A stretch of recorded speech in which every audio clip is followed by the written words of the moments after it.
Lolo, pabor po ba kayo sa mga nagaganap na kilos protesta? Oo, siyempre, pabor ako. Kailangan din natin kalampagin ang kawatan sa gobyerno. Pero dapat maging mapanuri din tayo. Marami kasi na nanghihikayat sa social media na hangarin ay hindi sa taong bayan, kundi sa pansarili nilang layunin. Yun ay ang palitan ang kasalukuyang presidente. At bakit niyo po nasabi na hindi dapat palitan ang presidente?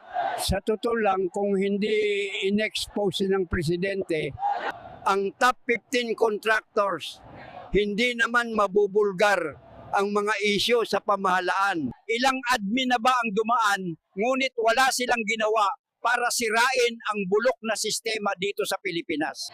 Si PBBM lang talaga ang tunay para sa bayan. Hindi natin kalaban ang presidente. Bagkus tulungan natin siyang ipanalo ang laban na ito. Laban niya, laban ng bawat Pilipino.